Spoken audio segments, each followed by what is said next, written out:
Good morning, everyone, and welcome to the SimpleTax 1040 individual return webinar. Today, we're going to cover how to do an individual return from start to finish, including check printing in the whole process. So the very first way to start a new return is to click Add New right here at the top. You're going to enter the client's Social Security number.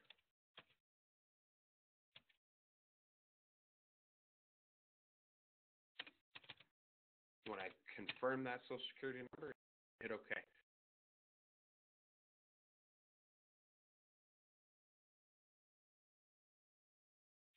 Now, the first place that we're going to open is right to the date of birth on the client data screen. Now, the first step in creating a new tax return is to complete the client data screen. If you complete this to its entirety, it will make it a lot easier as we go through the process. You won't have to come back. So we're going to do a married filing joint return today. We're going to put a Schedule C on this return as well as a Schedule A. We're going to do the 8867 Schedule EIC, the 8812, the 8879, and the electronic bank application. Okay, so our taxpayer today, birthday is 08/19/1970. And Brian Rogers. Brian is a trainer. He is not the dependent of another. He is not blind. He is not disabled.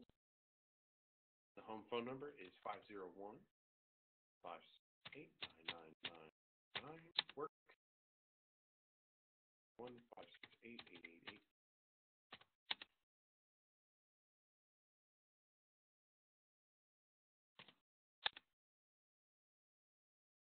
Brian opted not to give us an email address today, but if your client does give you that option, you just want to go ahead and put in that email address.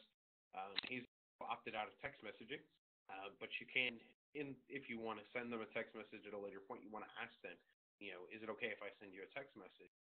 Then you'll enter their information here and their provider here. The preferred contact method, we're going to go with home, Brian. Now, the filing status, as I said earlier, he's married filing joint, so that's going to be 2. So we're going to enter his spouse's information.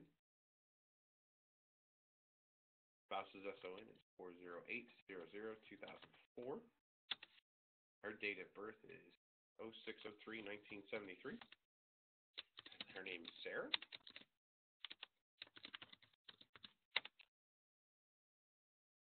Sarah is a homemaker.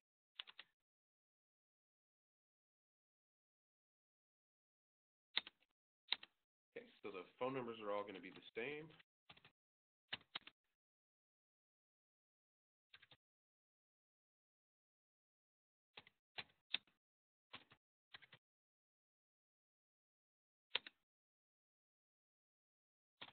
Except to sell her going to be. We're going to go down. We're going to go ahead and get their address in. And they live at 2457 Way to Go Boulevard. That is in 68792. Why not Nebraska?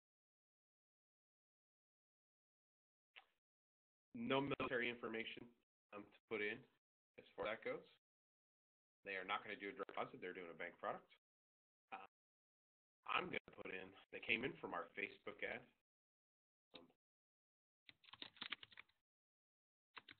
We ran a Christmas special, so I want to be able to track that down the line. But you want to make sure that you ask these questions. Do you have health insurance? Yes, they do. Does your employer provide health insurance? Yes, he does. Does your spouse?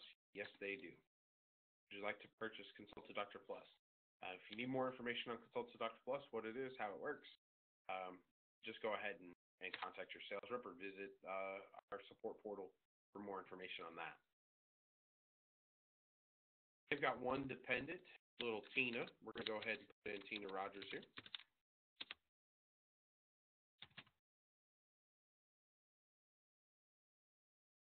Tina was born 02/20/2004.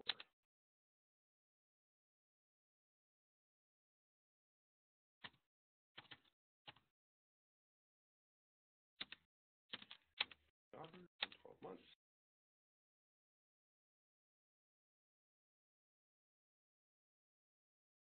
Okay, and so we are done with the client data screen. As you can see here, these boxes have been filled out. She is eligible for EIC by default and eligible for the child tax credit by default. Now we're going to go to add form. The best way to add any form to a particular tax return. You just go to add form. We're going to add W-2.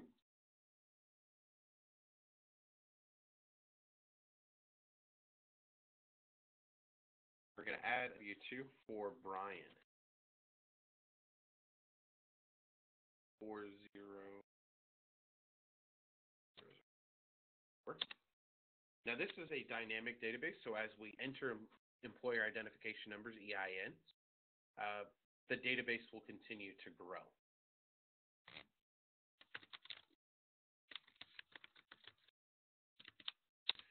Gym by the Sea, 1400 Fitness Way.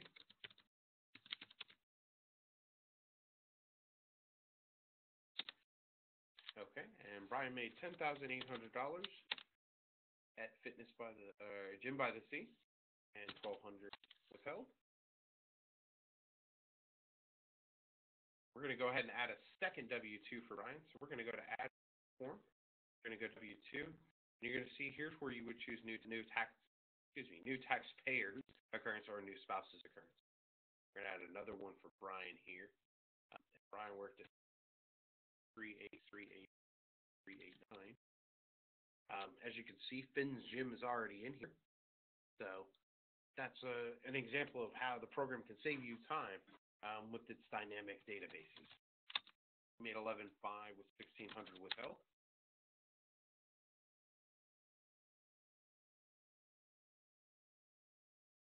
Okay, so we've entered everything we need to. We'll go ahead and hit save.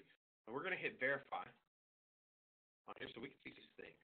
So there's information that is missing. So what we're going to do is we're going to go ahead and go through the very first one. We don't have an EFIN. We'll go ahead and choose an EFIN right here. We just hit OK. Okay, so we hit verify again. Let's see. We're missing some information on the 867 and the 8879. So let's work down this list. We can go ahead and work down the 8867. Before we get to that, let's go ahead and start adding these schedules that we need to add. The rule of thumb inside this program is always going to be add schedules and then add schedules, then forms. Down here. So we're going to go ahead and add the Schedule C. Let's add a Schedule C on here.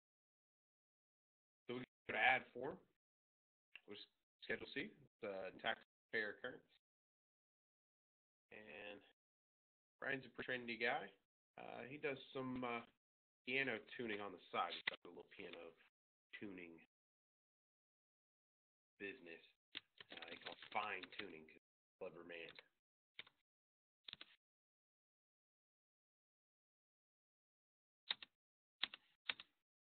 Business address is 40 Main Street.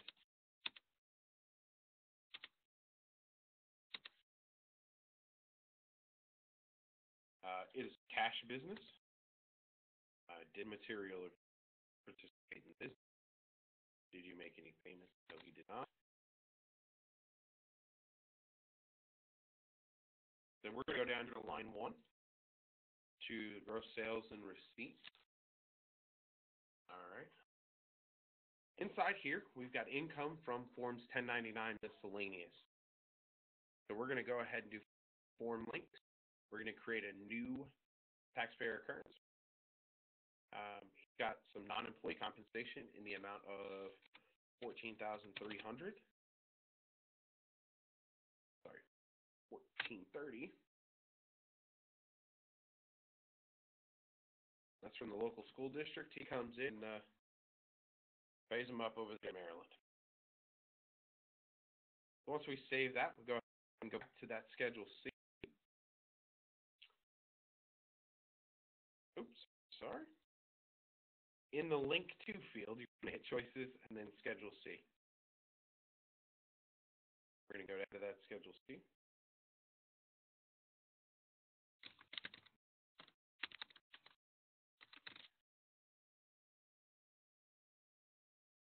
As you can see, takes all that down to the gross income. Now he's got some expenses. He spent about $60 on advertising. Yeah,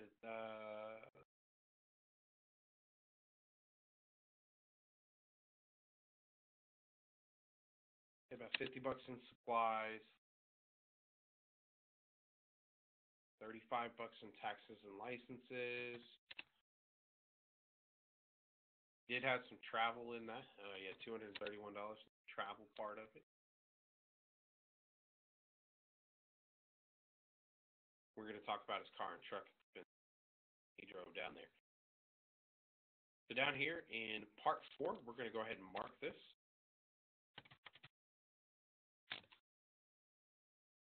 And put in his business miles of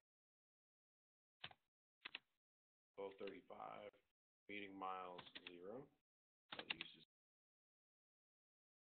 Was your vehicle available for off-duty hours? Yes. Did you have another vehicle for personal use? Yes. He provided us written evidence, and we attested it over here in the document archive. Now, he did have a couple of other expenses that weren't listed on there, so we're going to go ahead and add those to the worksheet. You can enter them directly here, but if you need more lines, just come into the worksheet, and then we'll expand. So even if you get all the way down here, once you type in information here, another blank line will pop up after. So we're just going to throw some other expenses. We'll throw it. Now we've got all his expenses done, and the Schedule C is done. Now I'll show you guys a couple of things inside of here as it is. So there's car and truck expenses. Let's say for a second that he had more than one vehicle. Well, how would you do that? Well, you go to Add Form and Depreciation. See this car, truck, vehicle allocation. Just create a new asset. So gas-powered automobiles. Okay. You're going to have to put in the cost basis.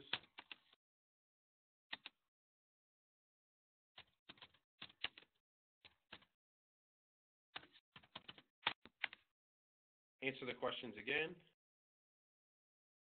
You either want to force actual expenses or mileage. In this particular case, we're going to go ahead and force the standard mileage. You click mileage. Oops. There you go.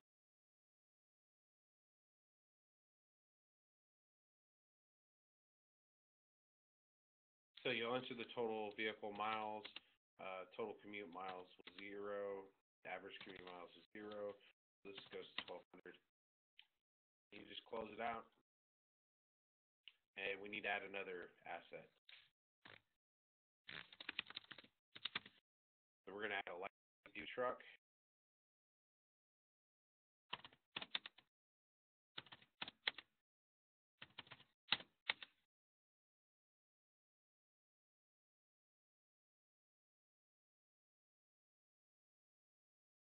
In my light-duty truck, I only drove 500 miles. Had to haul a piano. That's it. Okay.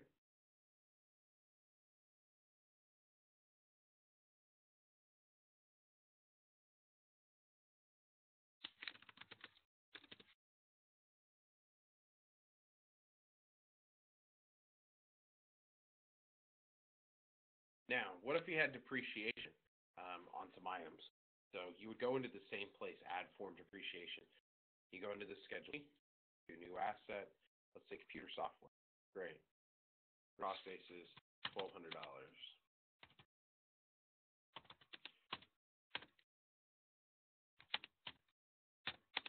No salvage value on computer software. So he's got some tuning software that he paid for. That's it. Enter that information. Come back here. The depreciation calculates. You hit close. You hit OK. You return to list. You can add as many depreciation assets as you need. So as we go back up here now, you'll see here's car and truck expenses. Here's the depreciation, and everything carries itself out. I'm going to go in and delete. Delete. And that's it for the Schedule C. Schedule C is not an overly complicated thing. If you have some other, so here's a miscellaneous, you need some explanations on particular lines, you can go ahead and enter that here. If you need more space, again, there's worksheets. Those worksheets at the bottom will give you everything that you need. So we're going to go ahead and add a Schedule A.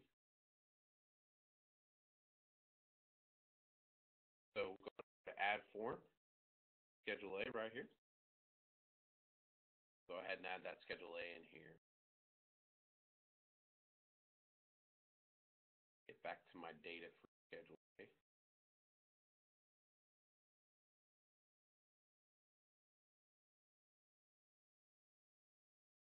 Back.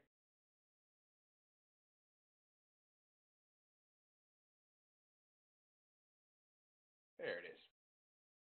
Okay, so in line 1, we had 140 miles. Now, our taxpayer on line 1 had 30 on the long-term care premiums. Now we go down to line 6 and put in those real estate taxes, 5,000 on the real estate taxes. Home mortgage interest was 18. There we go.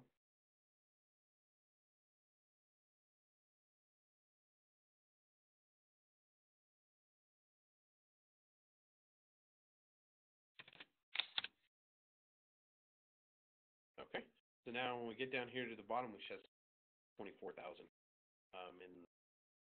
in the line 2436. That's where we're at. So Schedule A, pretty easy. Tax preparation fees. Remind your customers that they can write off their tax preparation fees if they're using your Schedule A every year. Another way for them to kind of maybe ease off on your on your particular preparation fees or giving you any grief about that. So let's verify the return. Let's see if there's anything we're missing. So it looks like everything we're missing now is related to 8879 and 8867. So let's work down the list. All of these things are filled out completely. So let's go to the 8867. Let's go ahead and answer this. Get this and qualify for EIC. As you can see, most of these questions by default, we know this person was not a non-resident alien for any part of 2013. So that's checked no. We know that they're not listed qualifying person of another dependent or another person for 2013. Didn't answer that. If that happens, yes, you change it. Now we just got to ask a couple of questions about. Now, the way to look at this is to read a line and stop. So, is either of the following true? The child is unmarried. Yes. Stop. You don't need to read any further. You don't have to ask anything beyond that point. If the child is married, then you have to say, can they be claimed as the taxpayer's dependent? Are they filing a joint return? Second question that you have to answer is 13A. Could any other person check yes on lines 9, 10, 11, or 12? The answer to that question with Tina is no. Both her parents live with her. She's covered. If you answer no here, you do not have to answer questions B or C. Just continue to go down. Since Brian and Sarah do have a dependent, you do not want to answer any of the questions in part 3. You want to go down to part 4. Now, part 4 is extremely important.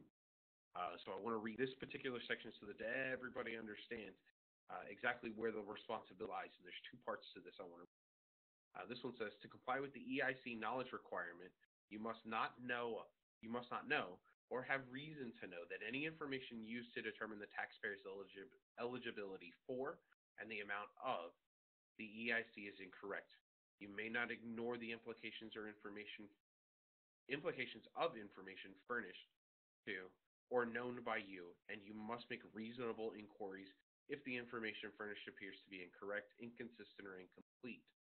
At the time you make these inquiries, you must document in your files the inquiries you made and the taxpayer's responses.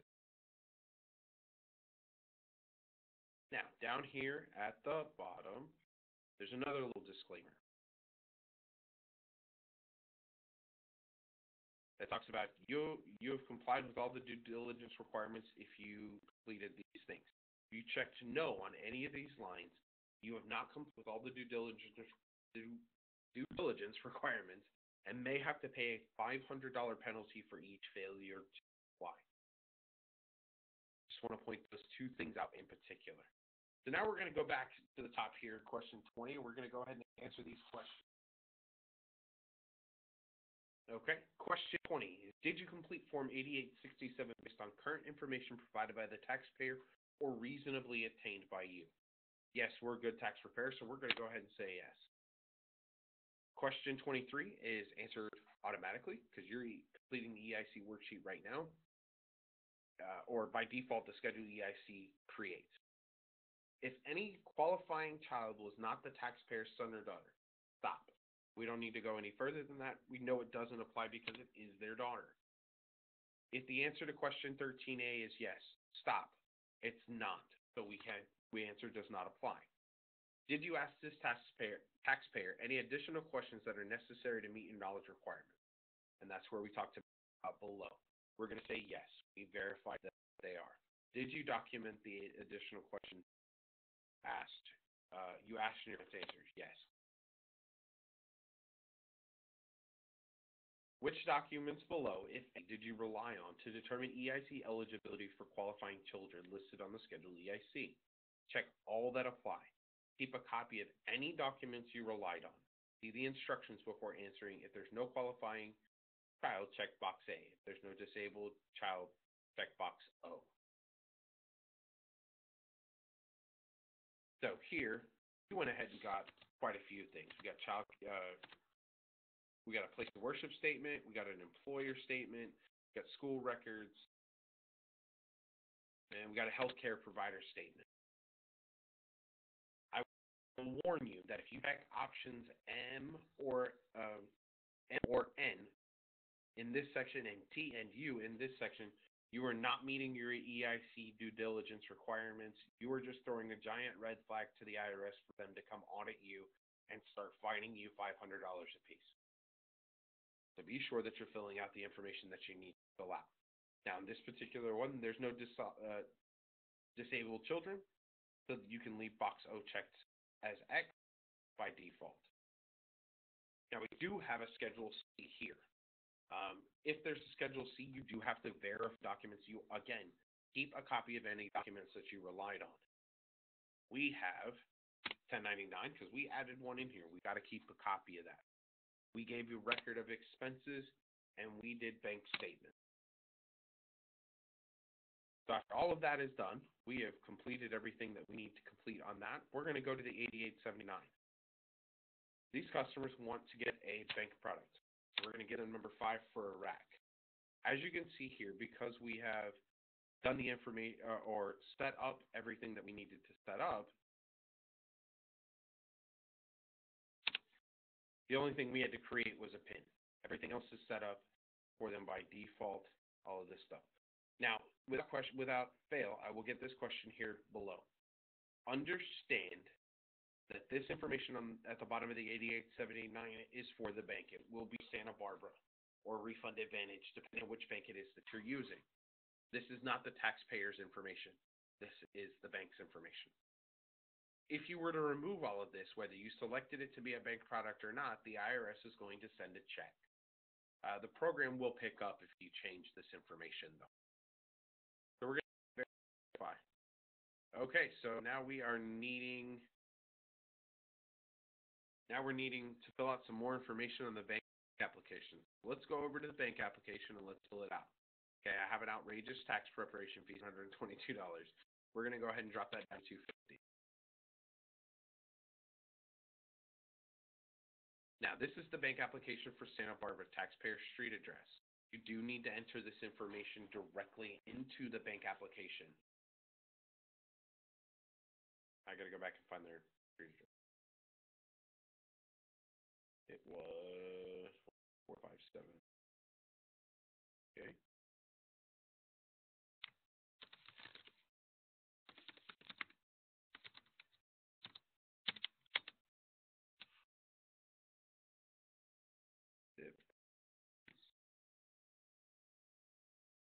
68792.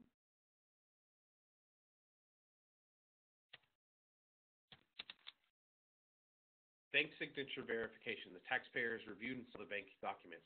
Do not check this box until you have done this. So you want to finish the rest of the process. You want to enter their citizenship status.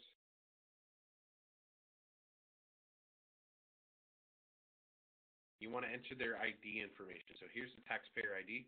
We're using driver's license. I'm going to use driver's license for both. I'm going to put the ID number.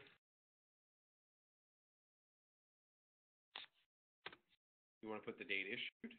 If there's not a date issued on there, use 5 years from the date expired.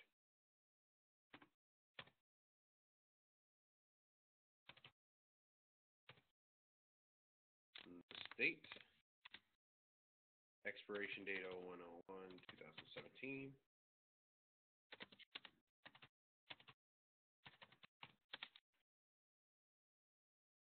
This is where the bank is putting the responsibility on you. I have personally examined the unexpired government-issued photo identification provided to me by the applicant and confirmed that the applicant matches the likeness and description of the person described on the ID. This other one, we're going to go ahead and get a cashier's check. I do have a couple of options. You want to check with your bank to be sure what options. Here's the breakdown of the fees. Okay, so we've completed everything we need to complete. So let's hit verify and see if there's any errors. Like, oh, I did not fill out everything I needed to fill out. Do you anticipate? No, we're not going to do a state return.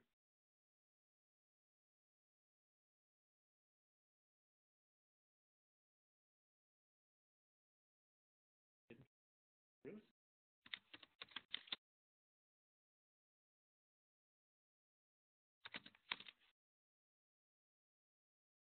Okay, so the last one, this particular message is because we don't have bank documents live yet.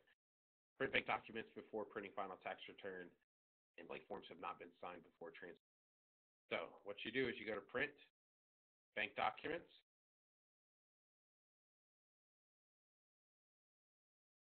Can't complete documents because they're not available in the training environment.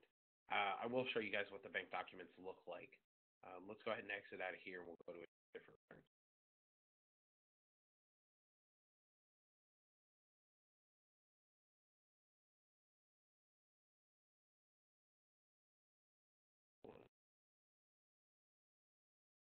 This one is for Advent. It was closed. I'm trying to see if I have one here for.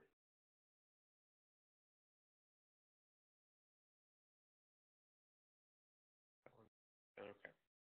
One's Advent too, but I'm going to go ahead and show you just kind of a brief. You go to print bank documents. We're going to do a preview on them. At this point, you're going to see all of the bank documents that are filled out. If your customer's using the signature pad, or if you're using the signature pad rather, you just click Sign Docs right here.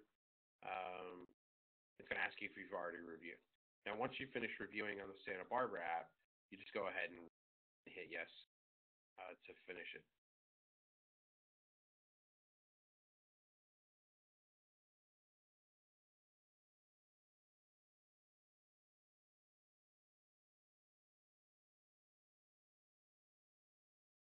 There it is. So there's all of that. So once you've printed the bank application and you've received the information from the copies back from the customer, you go ahead and mark the bank signature verification. We're going to verify now. We got bank documents. It can tell us to print the bank documents, which we can't do, obviously, because they're not available here. Now, when you go to print the final tax return, you just go to print and final tax return.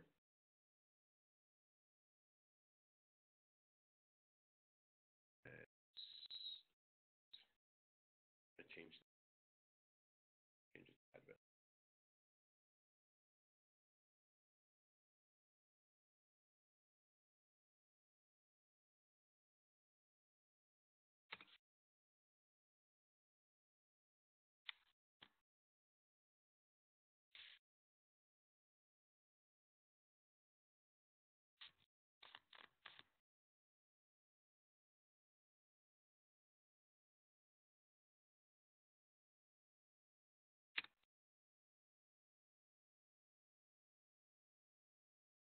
we're in the same boat on this.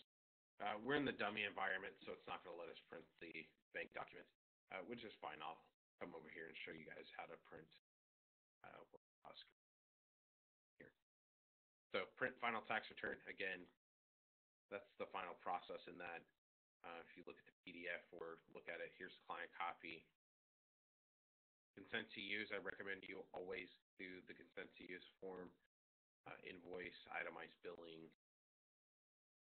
This return has all of it, privacy policy, all of those things. If you want to see exactly what we recommend, just go watch the Office Setup webinar, and you'll get a list of all of those. So once you're done with everything, go ahead and hit transmit. You're going to queue this. Now, in 2015, this button has changed. It is no longer transmit. It will say queue. That way we don't cause confusion. So we go ahead and hit send here.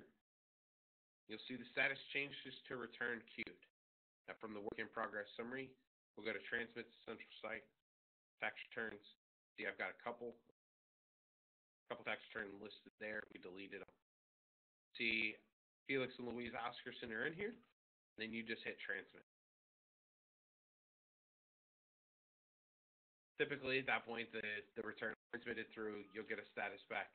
Then once you get status back from the IRS, the status summary is going to change. The status will change to acknowledged.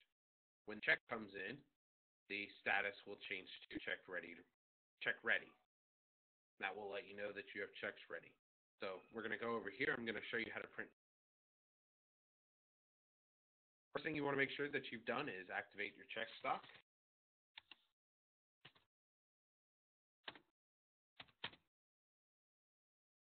So once check stock is activated, then you can go ahead and print the check. So choose a check. I want to point out a couple of things on the screen. One, you want to hit delete unless directed by someone in customer support. That's the first thing. The second thing is please print test checks before you print live checks.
Okay, great.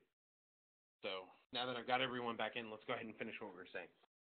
Please print test checks again before you actually